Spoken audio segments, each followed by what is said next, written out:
اعوذ باللہ من الشیطان الرجیم بسم اللہ الرحمن الرحیم۔ سورۃ البقرہ آیت نمبر 8۔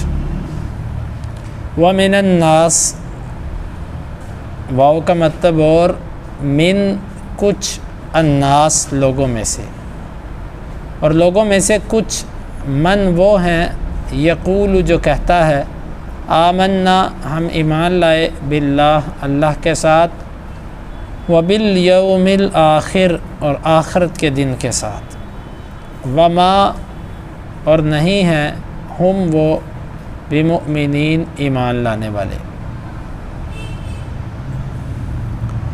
یخادعون وہ دھوکہ دیتے ہیں اللہ کو، والذین اور ان لوگوں کو آمنوا جو ایمان لائے، وما اور نہیں یخدعون وہ دھوکہ دیتے الا مگر انفسہم اپنے نفسوں کو، وما یشعرون اور وہ شعور نہیں رکھتے، فی میں قلوبہم ان کے دلوں مرض بیماری ہے، فزادہم پس زیادہ کیا ہے ان کو اللہ نے مرضا بیماری میں، ولہم اور ان کے لیے عذاب ہے علیم دردناک، بما بوجہ اس کے کانو جو تھے وہ یکذبون جھوٹ بولتے، وَإِذَا اور جب قیل کہا جاتا ہے لہم ان کے لیے لا تفسدوا نہ تم فساد کرو فی میں الارض زمین، قالوا وہ کہتے ہیں انما یقیناً نحن ہم مصلحون اصلاح کرنے والے ہیں،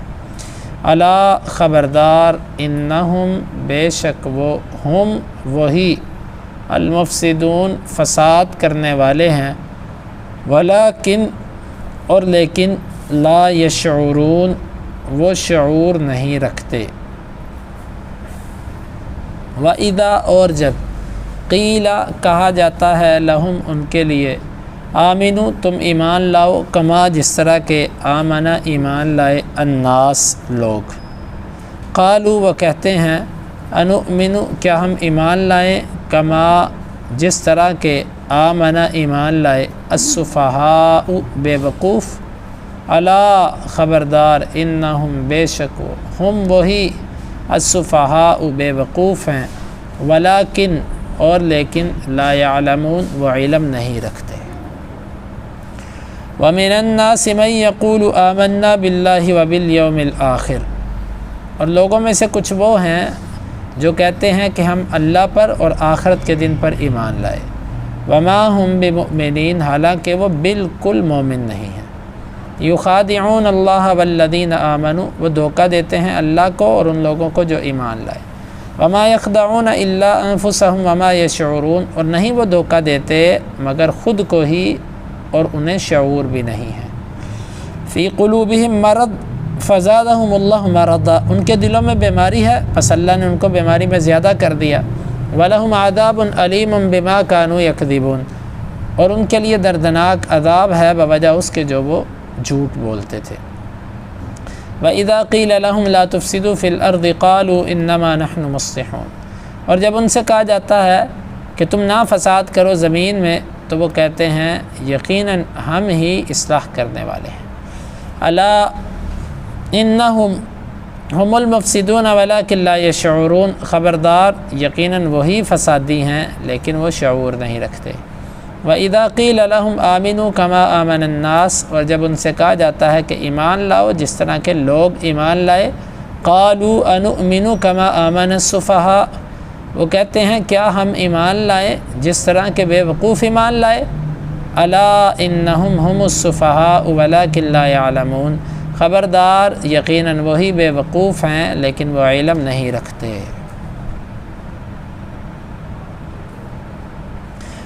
یہاں سے اللہ تعالیٰ نے منافقین کا تذکرہ شروع کیا، منافقین کے بارے میں مختصر بات کرنے کے بعد پھر کلمات کی وضاحت۔ نفاق اس کی دو قسمیں ہیں، ایک ہے نفاق اعتقادی جس کا عقیدہ ہی نفاق والا ہے، عقیدہ نفاق یہ ہوتا ہے کہ کوئی بندہ دل کے اندر اسلام کو رکھتا ہی نہیں، کفر کو رکھتا ہے اور ظاہر اسلام کرتا ہے، یہ بندہ کافر ہے اور دائمی طور پر جہنمی ہے، ان المنافقین لفی الدرک الاسفل من النار، اللہ تعالیٰ نے فرمایا سب سے نچلے طبقے میں منافق ہوں گے۔ دوسرا منافق ہے نفاق عملی۔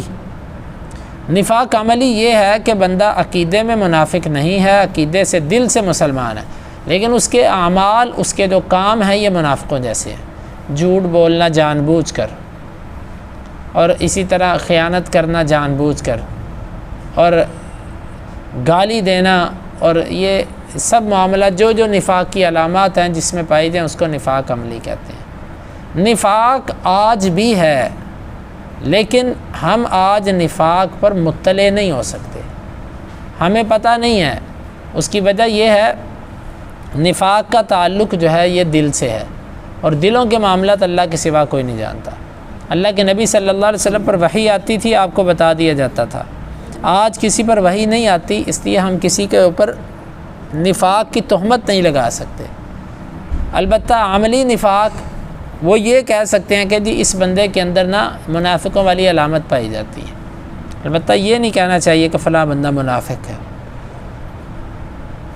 تو یہ ہاں ظاہر کو دیکھیں گے، اگر کسی بندے کا ظاہری عمل ایسا ہو کہ جو اسلام کے منافی ہے تو اس کے ظاہر کو دیکھتے ہوئے اس پر فتویٰ لگے گا، اور اگر اس کا ظاہری عمل اسلام کے مطابق ہے تو اس کے ظاہر کو ہی دیکھا جائے گا۔ یعنی اللہ کے نبی صلی اللہ علیہ وسلم کو وحی کے ذریعے بعض دفعہ دل کے معاملات بتا دیے جاتے ہیں، لیکن آج کے دور میں وہ نہیں ہوگا، آج کے دور میں ظاہر کو دیکھا جائے گا۔ بہرحال یہ نفاق مدینے میں شروع ہوا، مکے میں نفاق نہیں تھا، بلکہ مکے میں نفاق کے برعکس تھا۔ یعنی نفاق یہ ہوتا ہے کہ کفر چھپانا اور اسلام ظاہر کرنا، جبکہ مکہ میں یہ تھا کہ لوگ اسلام چھپاتے تھے اور ظاہر یہ کرتے تھے کہ وہ مسلمان نہیں ہیں، شر سے بچنے کے لیے۔ تو نفاق کی ابتدا مدینے سے ہوئی، اور نفاق تھا انصار میں، مہاجرین میں کوئی منافق نہیں تھا، کیونکہ جو ہجرت کر کے آیا وہ بڑی تکلیفیں کاٹ کے آیا، اور وہ اللہ کی رضا کے لیے آیا۔ اگر وہ منافق ہوتا تو وہ منافق تو پہلے ہی مصیبتوں سے بچتے ہیں۔ تو نفاق جو تھا یہ انصار کے لوگوں میں تھا۔ انصار میں دو قبیلے تھے، اوس اور خزرج، جو شروع سے چلے آ رہے تھے، اور یہ بت پرست لوگ تھے، بتوں کی عبادت کرتے تھے عام عرب کی طرح، اور آپس میں لڑتے بھی رہتے تھے، ان کی جنگیں بھی ہوتی رہتی تھی۔ جو بنو قینقاع تھا یہ خزرج کا حلیف تھا، یعنی ان کے دوست تھے، یہودیوں کا قبیلہ تھا بنو قینقاع، وہ خزرج کا ساتھی تھا۔ اور جو دوسرے دو قبیلے تھے بنو قریظہ اور بنو نذیر، یہ اوس کے ساتھی تھے، اوس کے۔ تو یوں جب جنگ ہوتی تو ہر ایک کا دوست میدان میں اس کی طرف سے نکل آتا۔ تو یہ مدینے کے اندر انہوں نے پھر یہ فیصلہ کیا کہ ہم اپنا کسی کو ایسا اتفاقی لیڈر بنا لیں کہ جو ہمارے درمیان یہ جو جنگیں چلی آ رہی ہیں نا اس کا خاتمہ کر دے۔ تو اس کے لیے انہوں نے بڑا مناسب بندہ جو تلاش کیا وہ عبداللہ بن ابی منافق تھا۔ ابھی وہ اس کے لیے تاج تیار کر رہے تھے جو اس کو پہناتے اور اس کو اپنا بادشاہ بنا لیتے۔ اتنے میں اللہ کے نبی صلی اللہ علیہ وسلم ہجرت کر کے مدینہ تشریف لے آئے۔ جب آپ تشریف لے آئے تو آپ کا اخلاق، آپ کا کردار، آپ کی قیادت جب اسے لوگوں نے دیکھا تو عبداللہ بن ابی منافق کو سب بھول گئے۔ بس یہ منافق کے دل میں یہ بات بیٹھ گئی کہ جی میری سرداری اس بندے کی وجہ سے چھن گئی، اور اس کے جو اور ہم نوا تھے جو اس مزاج کے تھے وہ بھی اس کے ساتھ مل گئے۔ شروع کے اندر یہ لوگ کافر رہے، مسلمان نہیں ہوئے۔ نفاق کا اظہار ہوا جنگ بدر کے بعد، کیونکہ اس سے پہلے اسلام کے لیے غلبہ نہیں تھا، بلکہ اسلام ایک کمزور مذہب تھا۔ تو جب جنگ بدر ہوئی، اسلام وہ جنگ جیتا، تو عرب کے اندر چرچا ہو گیا مسلمانوں کا۔ تو منافقین نے آپس میں مشورہ کیا کہ ان ھذا الامر قد توجہ، یار یہ معاملہ تو اب ہماری طرف آ رہا ہے، اس کا کچھ کیا جائے۔ پھر انہوں نے یہ فیصلہ کیا کہ ہم ظاہری طور پر اسلام لے آتے ہیں اور دل کے اندر اسلام نہیں لائیں گے۔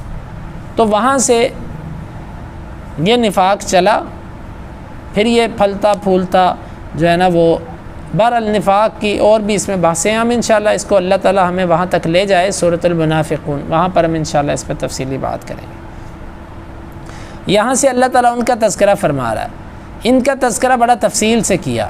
اس کی وجہ یہ ہے کہ ان کا دھوکہ کفار کے دھوکے سے بڑھ کر ہے، کیونکہ ان کو ظاہراً انسان جو ہے وہ مسلمان سمجھتا ہے، تو جو شر ہو انسان اس کو خیر سمجھ لے تو اس سے بڑی تباہی آتی ہے۔ ایک ہے آپ نے شر کو شر سمجھ لیا، کوئی بات نہیں، لیکن آپ نے شر کو اگر خیر سمجھ لیا نا تو پھر بڑی خرابی آئے گی، کیونکہ آپ نے شر کو خیر سمجھا ہے۔ تو یہ منافقین جو ہیں یہ شر ہیں، اور ان کا ظاہر اسلام کا دعویٰ وہ خیر ہے، تو اگر کوئی ان سے دھوکہ کھا کر ان کے شر کو خیر سمجھ لیتا ہے تو اس سے بڑی خرابی آئے گی۔ تو یہ اللہ رب العالمین نے ان کی بڑی تفصیل بیان کی کہ ان سے بچو۔ آئیے کلمات کی طرف۔ وَمِنَ النَّاسِ، یہ جو من ہے نا اس کو عربی زبان میں کہتے ہیں من تبعیض کا، یعنی اس کا معنی ہوتا ہے کچھ، یہ من ہے، یہ کئی معنی کے لیے آتا ہے۔ وَمِنَ النَّاسِ، اور لوگوں میں سے کچھ۔ الناس جو ہے یہ اصل میں اناس تھا، اناس، تو اناس کے حمزہ جو ہے وہ الف لام لگنے کی وجہ سے گر گیا تو یہ بن گیا ناس۔ وَمِنَ النَّاسِ، اور لوگوں میں سے کچھ، من وہ ہے، یقول وہ کہتا ہے، آمنا ہم ایمان لائے، باللہ والیوم وبالیوم الآخر، اللہ اور آخرت کے دن پر۔ یہ دو مرکزی چیزیں تھیں، ان کا ذکر کیا۔ اللہ تعالیٰ نے ان کے اس دعوے کا رد کس طریقے سے کیا؟ وما ہم بمؤمنین، حالانکہ وہ مومن نہیں ہیں۔ عربی زبان کے اندر ایک ہوتا ہے جملہ فعلیہ اور ایک ہوتا ہے جملہ اسمیہ۔ جو جملہ فعلیہ ہوتا ہے نا اس کے اندر حدث ہوتا ہے، حدوث ہوتا ہے۔ حدوث کا معنی ہوتا ہے کسی چیز کا بار بار ہونا اور ختم ہو جانا، اور جو جملہ اسمیہ ہوتا ہے اس میں اکثر دوام ہوتا ہے۔ دوام کا مطلب ہوتا ہے ہمیشگی۔ منافقین نے فعل کے ساتھ یہ دعویٰ کیا، اس کے لیے اللہ نے جو کلمہ استعمال کیا وہ جملہ فعلیہ ہے کہ ہم ایمان لائے، لیکن اللہ نے جو اس کی نفی کی ہے نا وہ جملہ اسمیہ سے کیا، وما ہم بمؤمنین، ایک ما نفی کا اور اس کے ساتھ با لگ گئی جس میں تاکید پیدا ہو گئی، تو اس سے معنی یہ بن گیا کہ وہ بالکل مومن نہیں ہے۔ مطلب ہے کہ وہ کسی زمانے میں بھی ایمان نہیں لائے اور نہ وہ ایمان والے ہیں، یعنی اللہ تعالیٰ نے بلیغ انداز سے ان کے ایمان کی نفی کر دی۔ اور اسی طرح انہوں نے دو چیزوں پر ایمان کا دعویٰ ظاہر کیا، اللہ پر ایمان اور آخرت کے دن پر ایمان۔ اللہ تعالیٰ نے مطلق طور پر ان کی نفی کر دی کہ تم اللہ اور آخرت کیا، تم بالکل کسی چیز پر ایمان نہیں رکھتے، یعنی یہ مطلقاً نفی کر دی جس میں ہر چیز کی نفی شامل ہے۔ تو یہ بلیغ قسم کی نفی ہے۔ اس آیت مبارکہ سے یہ ثابت ہوا کہ بہت سے دعوے دار جو ہوتے ہیں وہ اپنے دعوے کے اندر جھوٹے ہوتے ہیں۔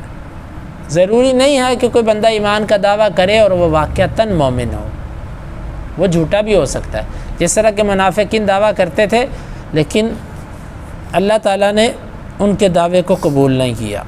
تو یہاں سے ہمیں منافق کی پہلی علامت یہ سمجھ آئی کہ جو چیز ہے نہیں اس کا دعویٰ کرنا، یہ منافق کی علامت ہے۔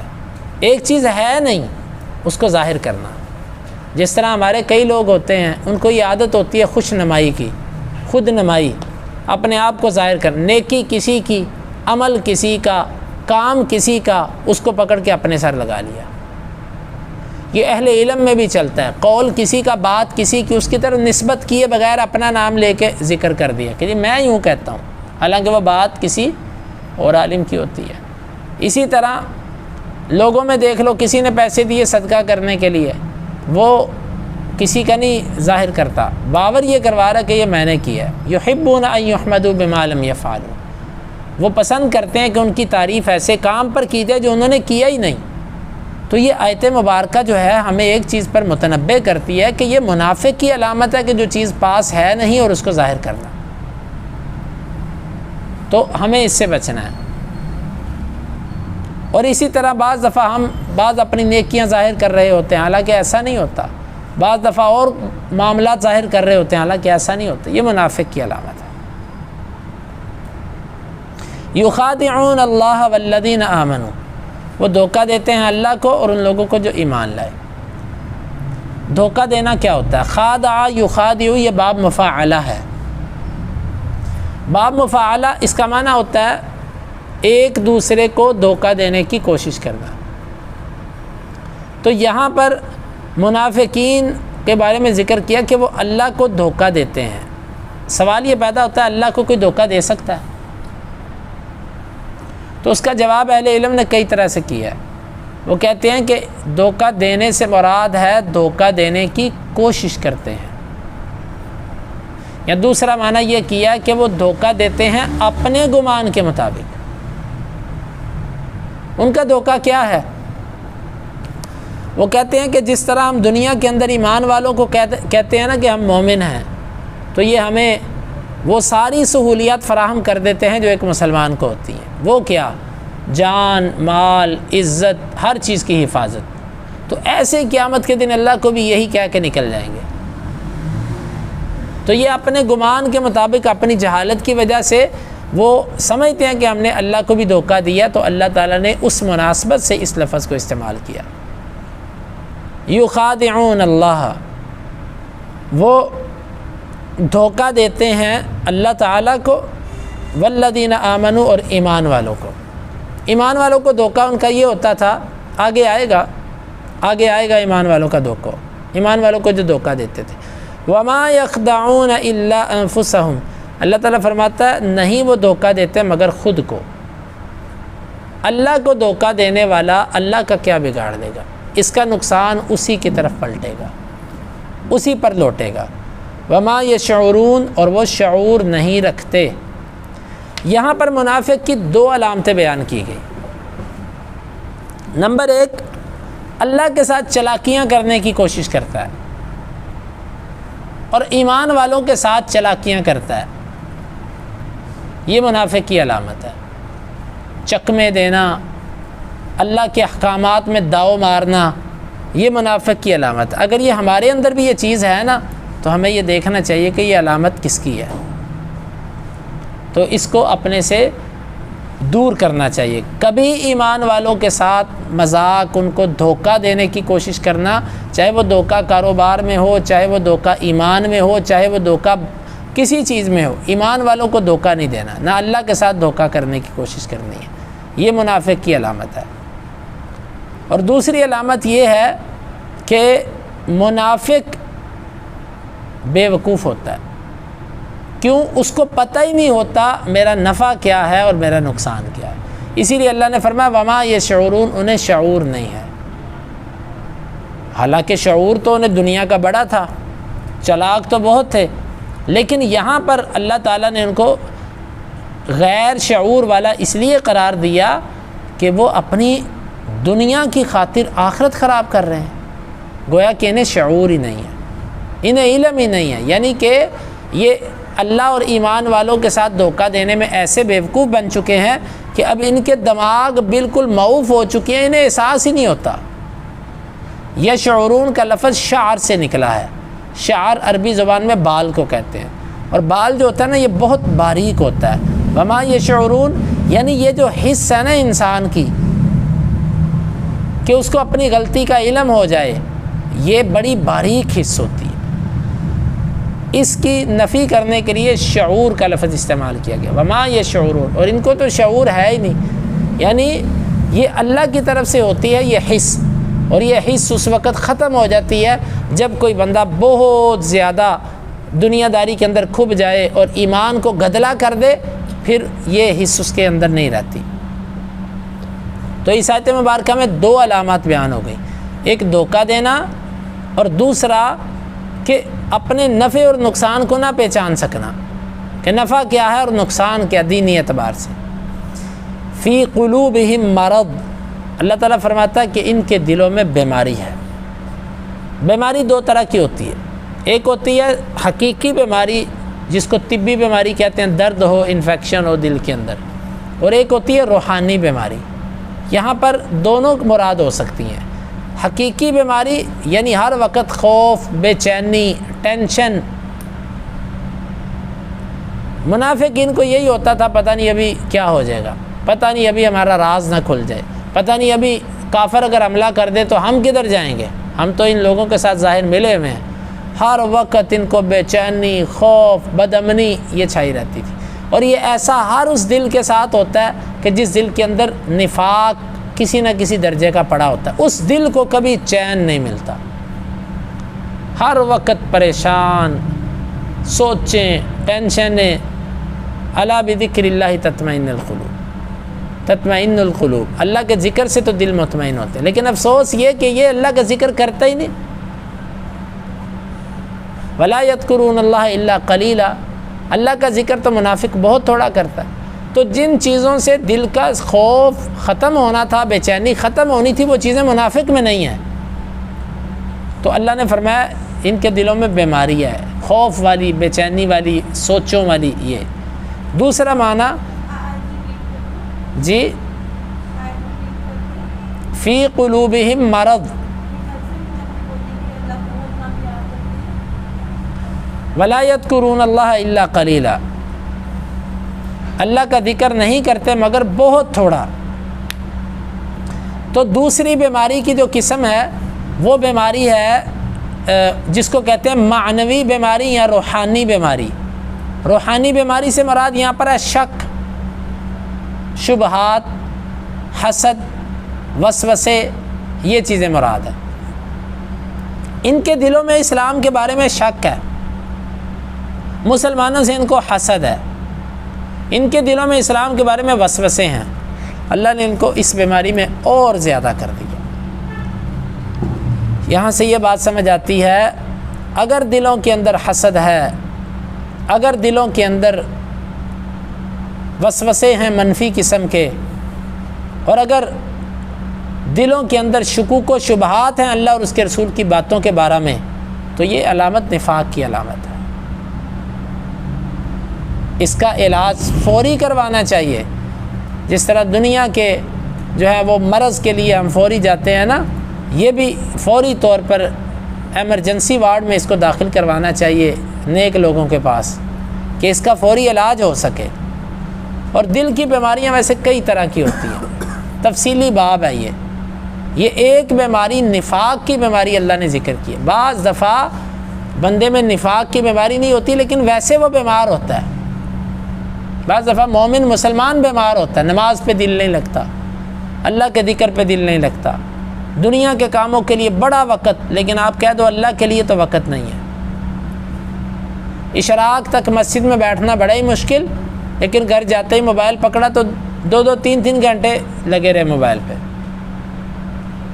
یہ بیماریاں ہیں دل کی، سکون نہ ملنا، عبادت میں لذت نہ آنا، اللہ کی محبت کا غالب نہ ہونا، اللہ کا خوف دل میں نہ رہنا، یہ سب دل کی بیماریاں ہیں۔ یہاں پر اللہ تعالیٰ نے صرف نفاق کی ایک بیماری کا ذکر کیا،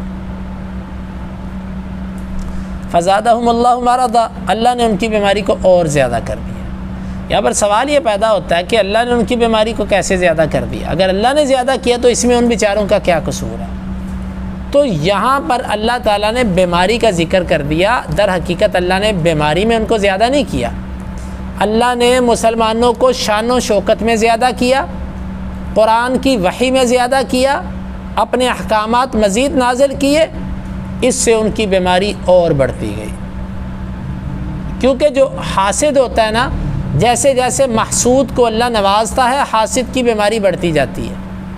تو جیسے جیسے اللہ تعالیٰ نے ایمان والوں کو کامیابیاں دی، ان کی بیماری بڑھتی گئی، جیسے جیسے اسلام غالب آتا گیا ان کی تکلیف اور بڑھتی گئی، جیسے جیسے اللہ کے احکامات مزید آتے رہے ان کے وسوسے اور شبہ اور زیادہ ہوتے رہے۔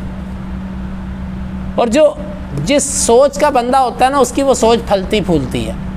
یہ تھے ہی وسوسے اور منفی سوچنے والے، ہر موقع پر کہتے لو اگر یہ سچا نبی تو ایسے کیوں ہوا، اگر یہ سچا نبی تو مسلمانوں پہ آزمائش کیوں آئی؟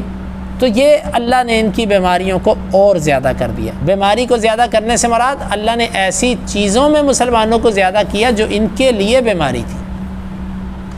اس سے معلوم ہوا کہ ایک ہی چیز کسی کے لیے رحمت ہوتی ہے جو فطرت پر چلے، اور جو فطرت سے ہٹ جائے پھر وہ رحمت اس کے لیے زحمت بن جاتی ہے۔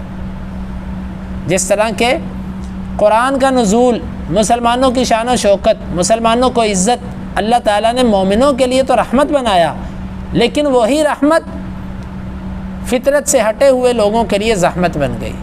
تو بعض دفعہ ایسے ہوتا ہے ہمارے ساتھ بھی اللہ کی کچھ نعمتیں ہمارے لیے بوجھ بن جاتی ہیں، اس کی وجہ نعمت نہیں ہوتی، اس کی وجہ ہمارے اپنا بدن اور ہمارا اپنا ضمیر ہوتا ہے۔ اس کی مثال تو آپ زمین کی لے لیں کہ جس طرح زمین ہے نا، ایک زمین اگر زرخیز ہے، آباد ہے، اچھی ہے، تو اس کے اوپر جب بارش ہوگی تو کیا نکلے گا؟ بڑی خوبصورت قسم کی فصل۔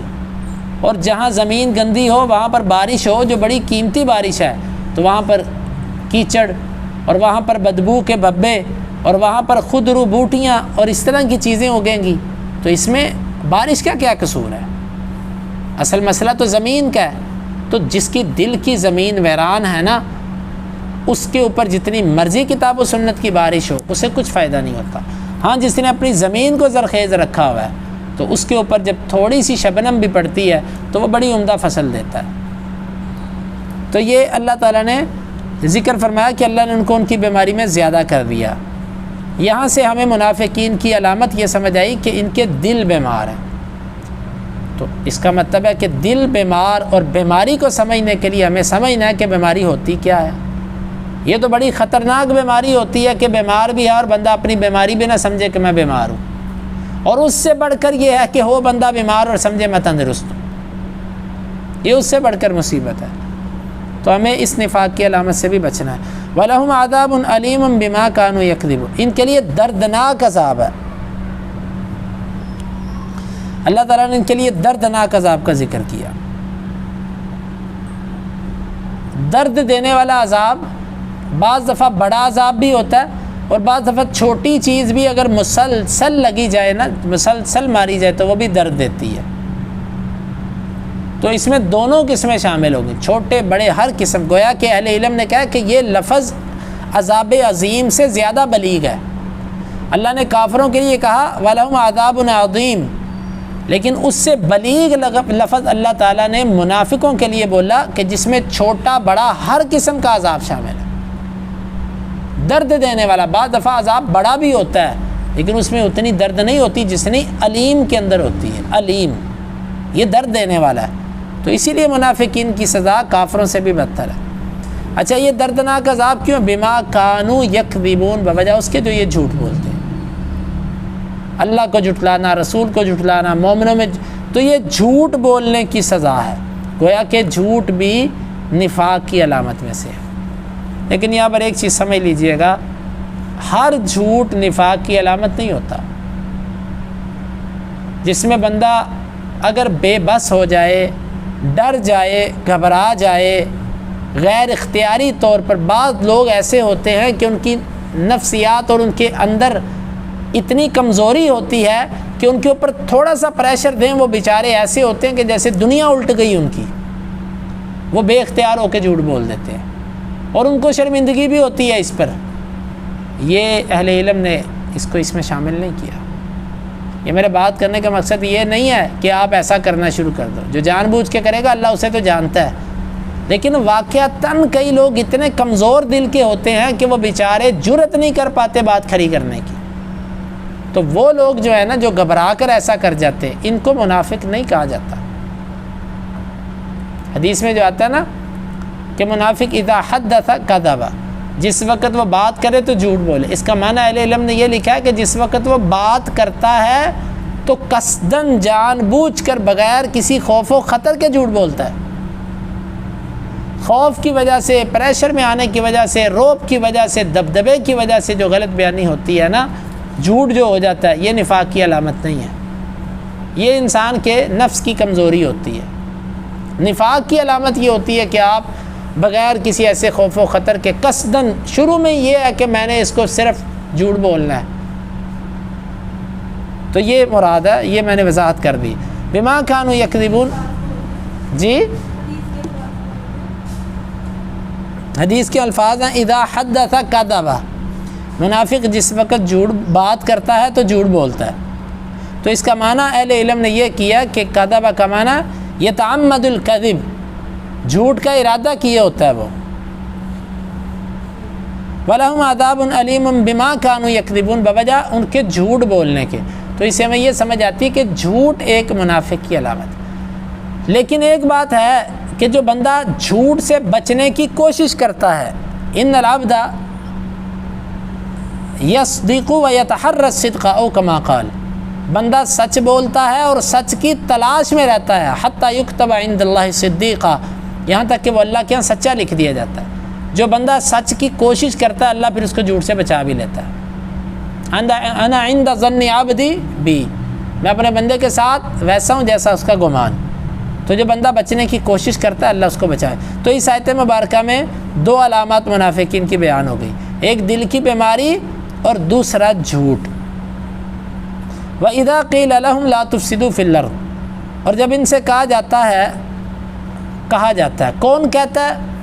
اس کا ذکر نہیں کیا، اس میں اللہ تعالیٰ، اس کا رسول یا مومن کوئی بھی شامل ہو جائے یا کسی بھی زمانے میں، جب ان سے کہا جاتا ہے لا تفسدوا فی الارض، زمین میں فساد نہ کرو۔ فساد کیا ہوتا ہے؟ فساد دو طرح کا ہوتا ہے، ایک ہوتا ہے ظاہری فساد اور ایک ہوتا ہے معنوی فساد۔ ظاہری فساد یہ ہوتا ہے کہ فصلوں کا تباہ ہونا، بندوں کا قتل ہونا، لڑائی جھگڑا ہونا، عمارتوں کا تباہ ہونا، یہ سب ظاہری فساد ہیں جو نظر آتے ہیں۔ اور ایک ہوتا ہے معنوی فساد۔ معنوی فساد یہ ہوتا ہے کہ جس سے خیر و برکت اٹھ جائے، پیار اور محبت ختم ہو جائے، معاشرے کے اندر جو ایک فضا ہے الفت کی وہ اٹھ کے رہ جائے، بے برکتی آ جائے، یہ بھی فساد ہوتا ہے۔ یہ فساد پیدا ہوتا ہے گناہوں کی وجہ سے۔ ظہر الفساد فی البر والبحر بما کسبت ایدی الناس، یہاں پر فساد سے مراد دونوں قسمیں ہیں فساد کی، جو جنگ و جدال اور یہ ہوتا ہے یہ بھی انسانوں کے فساد کی وجہ سے، اور جو دوسری طرف انسانوں کی بے برکتی اور محبتوں کا ختم ہونا، دلوں کے سکون کا اٹھ جانا، اور یہ جو معاملات ہوتے ہیں یہ بھی فساد ہوتا ہے، یہ گناہوں کی وجہ سے ہوتا ہے۔ کچھ فساد انسان کا ایسا ہوتا ہے جو اجتماعی معاشرے سے تعلق رکھتا ہے، اور کچھ ہوتا ہے جس کا تعلق اس کی زندگی کے ساتھ ہوتا ہے۔ بعض دفعہ اس کی اپنی زندگی میں فساد آ جاتا ہے اور بعض دفعہ وہ معاشرے کے اندر اس کا سبب بنتا ہے۔ تو جس نوعیت کا گناہ ہو اس نوعیت کا فساد ہوتا ہے۔ تو اللہ تعالیٰ نے فرمایا کہ جب ان سے کہا جاتا ہے نا زمین میں فساد نہ کرو، فساد کیا ہے؟ اللہ کی نافرمانی فساد ہے۔ یہ جامع تعریف ہے فساد کی کہ فساد نہ کرو، اللہ کی نافرمانی نہ کرو۔ قالوا، وہ کہتے ہیں انما نحن مصلحون، یقیناً ہم ہی اصلاح کرنے والے ہیں، یعنی کہ تاکید لگا کر کہتے ہیں ہم تو اصلاح کرنے والے ہیں۔ یعنی یہاں پر منافقین کی دو علامات بیان ہو گئی، ایک علامت کہ زمین میں فساد کرنا، اور فساد کی میں نے قسمیں آپ کو بتا دی۔ ہمیں کسی بھی طرح فساد کے اندر شامل نہیں ہونا چاہیے، حصے دار نہیں بننا چاہیے، حتیٰ کہ ہمارا جو انفرادی گناہ ہے وہ بھی فساد کے اندر حصہ ہے۔ اگر توبہ کر لیں تو اللہ معاف کر دیتا ہے، اسی لیے اکثر توبہ کرتے رہنا چاہیے تاکہ ہم فساد کا حصے دار نہ بنیں۔ اور دوسری علامت ان کی یہ ہے کہ اپنے فساد کو اصلاح کا نام دینا۔ ان کے لیے بڑی مصیبت اور آفت یہ تھی کہ یہ اپنے فساد کو اصلاح کہتے تھے، جس طرح کہ آج کے زمانے میں آپ دیکھتے ہیں نا کئی یہ حقوق نسواں کے نام سے جو عورتیں نکلی تھیں، وہ حقوق نسواں کس کو کہتی ہیں؟ فحاشی، بے حیائی اور دین سے بیزاری۔ جامع تعریف اس کی دین سے بیزاری اور فحاشی، بے حیائی، یہ ان کے نزدیک آزادی ہے۔ اب نام کیا ہے؟ آزادی۔ حقیقت کے اندر وہ آزادی نہیں، وہ شیطان اور نفس کی غلامی ہے، لیکن نام کیا دے دیا؟ سود کو نام دے دیا پرافٹ، رشوت کو نام دے دیا خرچہ پانی، اور جو ہے وہ زنا کی قسمیں بنا دی کہ جی بالجبر ہوتا ہے ایک جی، اور ایک ہوتا ہے باہمی مفاہمت رضامندی کے ساتھ، اور دوستی بے حیائی کو نام دے دیا جی یہ فرینڈ شپ ہے۔ الغرض کس جو ہے وہ بے حیائی کی بات کی جائے تو یہاں پر دو علامتیں، ایک تو فساد کرنا اور دوسرا فساد کو اصلاح کا نام دینا۔ فساد کو اصلاح کا نام دینا، جی میں تو جس طرح بدعتیوں کو دیکھ لیں، وہ اپنی بدعت کو سنت کا نام دیتے ہیں، عشق کا نام دے دیتے ہیں۔ اللہ کے ساتھ جو شرک ہوتا ہے اس کو وہ اولیاء کی محبت کا نام دے دیتے ہیں، یا انبیاء کے اندر جو وہ غلو اور مبالغہ کر کے اللہ کے برابر کر دیتے ہیں اس کو وہ شان رسالت کہہ دیتے ہیں۔ تو یہ ایک تو فساد ہے اور دوسرا فساد کا نام اصلاح رکھ دینا۔ اور مقلدین کو دیکھ لو، وہ تقلید کرتے ہیں اور تقلید کو عین دین اور اتباع اور نہ جانے کیا کیا کہہ دیتے ہیں. تو یہ منافقین کی علامت. اس آیت مبارکہ میں 2 علامتیں بیان ہوئیں، ایک فساد کرنا اور دوسرا فساد، اپنے فساد کو کہنا کہ ہم اصلاح کرتے ہیں. اب آئیے منافقین اس کو اپنے فساد کو اصلاح کس کو کہتے تھے اور یہاں پر فساد سے مراد کیا لیا گیا؟ منافقین کے اعتبار سے یہاں پر فساد سے مراد ہے کفار سے دوستی، کافروں سے مخفی تعلقات، ان کی ہیلپ کرنا اور ان کے غلبے کے لیے سہولت کار بننا اور یہ خواہشیں کرنا کہ ان کا نظام غالب آ جائے، ان کا جو ہے وہ طور طریقہ چل جائے ہر طرف. یہ مراد ہے یہاں پر فساد سے. کیوں؟ منافقین کا فساد کیا تھا؟ کافروں سے مخفی دوستی رکھتے تھے. جب ان سے کہا جاتا تھا، یہاں پر فساد کہا جا رہا ہے کافروں سے دوستی کو، گویا کہ یہاں پر الولا والبرا، دوستی اور دشمنی کا عقیدہ اگر اس کا کوئی لحاظ نہیں رکھتا تو وہ فسادی ہے. ہر پکا توحیدی مسلمان اپنے آپ کو کہلوانے والے لیکن کفار سے اگر دوستی کرتا ہے، دلی دوستی، تو وہ فسادی آدمی ہے، قرآن کہتا ہے. تو وہ آگے سے کہتے تھے کہ ہم تو اصلاح کرتے ہیں. کیا مطلب؟ یار تم تو تنگ نظر ہو، تم ایک طرف کے ہو کے رہ گئے ہو. ہم ان کے ساتھ بھی بیٹھتے ہیں، تمہارے ساتھ بھی بیٹھتے ہیں. ہم تو چاہتے ہیں کہ مل جل کے چلو، اسے بھی ساتھ لے کر چلو، اسے بھی. جس طرح بعض دنیا دار لوگ کہتے ہیں نا، وہ جی اتنی دین میں سختی نہیں ہونی چاہیے، یہ تنگ نظری، وہ دین پر عمل کرنے کو کہتے ہیں تنگ نظری. فلاں بندہ بڑا تنگ نظر ہے. کیا مطلب ان کا یہ ہوتا ہے کہ وہ دین پر سخت ہے. اچھا کیا کریں؟ وہ کہتے ہیں یار بس جیسی مجلس، جیسا دیس ویسا بھیس، جس مجلس میں بیٹھو اس کے ہو جاؤ، محفل میں جاؤ، موسیقی گانا یہ سب کچھ چلتا، تم بھی ان کے ساتھ شریک ہو جاؤ. اور اگر کسی مجلس میں اللہ کا ذکر ہو رہا ہے تو تم بھی 2 باتیں کر دو اس میں، یعنی ہر ایک کو خوش کرو. یہ وہی لوگ ہیں بیچارے جو منافقانہ پالیسی پر چل رہے ہیں اور ان کو علم نہیں ہے کہ یہ پالیسی اصل میں کن کی تھی. یہ 2 رنگی جو ہے نا، یہ اسلام میں نہیں ہے، یہ نفاق ہے، 2 رنگی. تو یہاں پر وہ اپنے کافروں سے تعلقات کو کہتے تھے کہ یار تم تو سکے لوگ ان سے لڑ کے بیٹھ گئے ہو، ہم ہیں اصلاح کرنے والے، تمہیں بھی لے کر چلتے ہیں، انہیں بھی لے کر چلتے ہیں. نعوذ باللہ، جس کو کہتے ہیں رحمان بھی راضی اور شیطان بھی راضی. رب کو بھی راضی کر لو، شیطان کو بھی راضی کر لو. یہ وہ پالیسی ہے جس کا یہاں پر ذکر کیا جا رہا ہے. اللہ تعالیٰ فرماتا ہے الا خبردار، انہم بے شک وہ، ہم وہی المفسدون فسادی. اللہ نے کتنی تاکیدیں لگا کر کہا. الا کلمہ تنبیہ، ان حرف مشبہ بالفعل، ہم تاکید کا، پھر ہم، پھر الف لام، پھر جملہ اسمیہ. بلاغت اگر آپ پڑھیں تو آپ کو پتہ چلے کہ اس جملے کے اندر کتنی اللہ تعالیٰ نے تاکیدیں رکھی ہیں. جی یہاں پر تنبیہ کے لیے، یہاں پر تاکید کے لیے کئی کلمات استعمال کیے گئے. الا، انا، اور پھر ہم تاکید کا، پھر الف لام، پھر اس کے بعد جملہ اسمیہ. کتنی وجوہات اس میں جمع ہو چکی ہیں تاکید کی. یہ بلاغت کے اندر لکھا ہوا کہ کلمے میں تاکید کیسے پیدا کی جاتی کلام میں. اللہ تعالیٰ فرماتا ہے خبردار، یقیناً یہی فسادی ہیں، یہ جھگڑا ختم نہیں ہونے دیتے. گویا کہ یہاں پر کافروں سے تعلق باقی رکھنے کو اللہ نے فسادی کہا. ولیکن لا یشعرون، لیکن یہ شعور نہیں رکھتے. یہ تو ہوگی منافقین کی علامت. لیکن ہمیں سوچنا چاہیے کہ کسی جگہ پر بھی ہم فساد کا باعث نہ بنیں. ہماری وجہ سے کسی جگہ پر جھگڑا نہیں اٹھنا چاہیے، ہماری وجہ سے کسی جگہ پر فساد کی فضا قائم نہیں ہونی چاہیے. یہ ہمیں خیال کرنا چاہیے. جب ہم یہ خیال کریں گے تو انشاءاللہ ہم اس سے نکلنے کی کوشش کریں گے، اللہ ہمیں اس سے نکال دے گا. وَإِذَا قِيلَ لَهُمْ آمِنُوا كَمَا آمَنَ النَّاسِ، اور جب ان سے کہا جاتا ہے، کوئی بھی کہے آمنو، تم ایمان لاؤ، کما آمن الناس، جس طرح لوگ ایمان لائے. لوگوں کے ایمان سے مراد یہاں پر کون ہے؟ صحابہ کرام. تم اس طرح ایمان لاؤ جس طرح صحابہ ایمان لائے، یعنی تم بھی سچے مسلمان بنو، اپنی اسی طرح قربانیاں دو، ظاہر اور باطن سے دل کو تسلیم کر لو.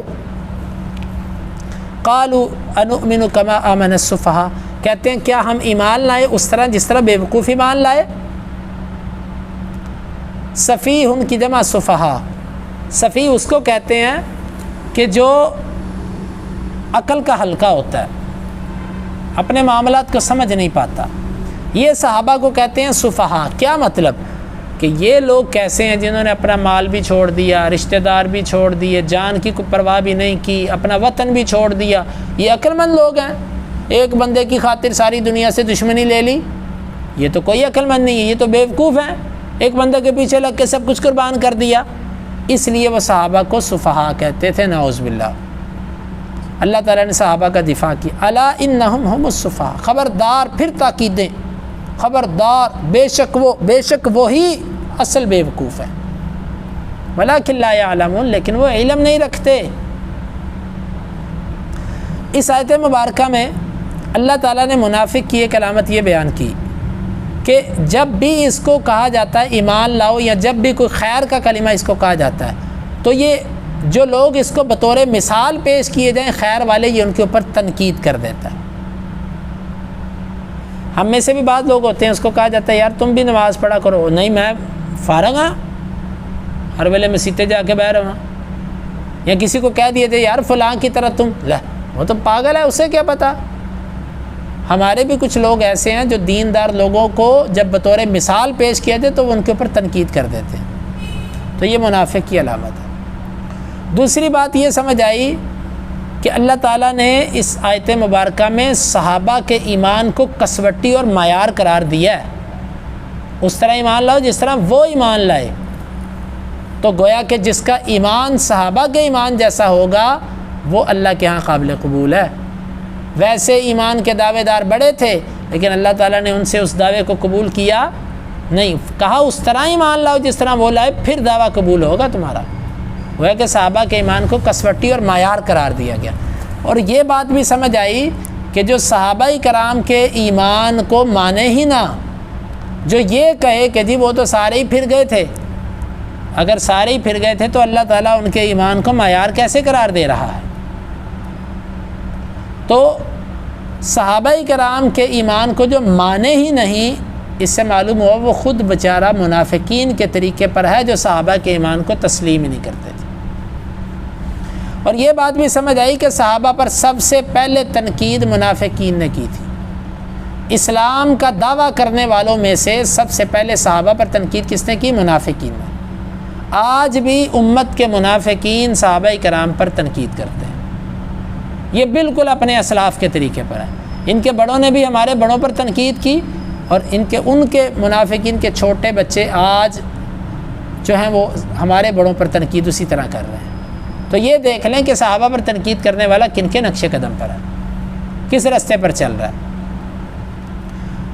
تو یہ اللہ تعالیٰ نے، اور پھر دیکھیے صحابہ کا دفاع اللہ کی سنت ہے.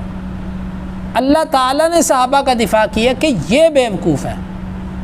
انہوں نے صحابہ کو بیوقوف کہا، اللہ نے وہی بات ان پر چسپاں کی. اسی سنت پہ چلتے ہوئے ہم کہتے ہیں جو صحابہ کو یہ کہتے ہیں نا وہ مرتد تھے، ہم کہتے ہیں تو مرتد. اس کی وجہ یہ کہ حدیث میں بھی واضح آتا ہے جو کسی کو کافر کہتا ہے اگر کفر کا وہ مستحق نہ ہو تو اس کا کفر اسی پہ پلٹتا ہے.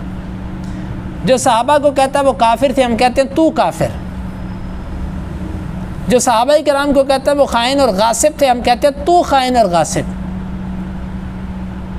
جو کہتا ہے اس کو اہل بیت سے محبت نہیں تھی، ہم کہتے ہیں تجھے اہل بیت سے محبت نہیں.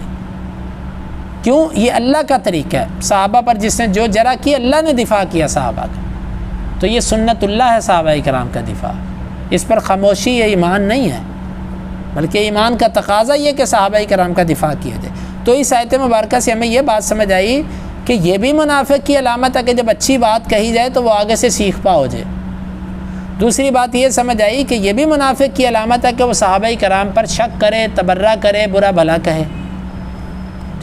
اور اللہ تعالیٰ نے فرمایا وَلَٰكِن لَا يَعْلَمُونَ، لیکن انہیں علم نہیں ہے کہ یہ خود بیوقوف ہیں.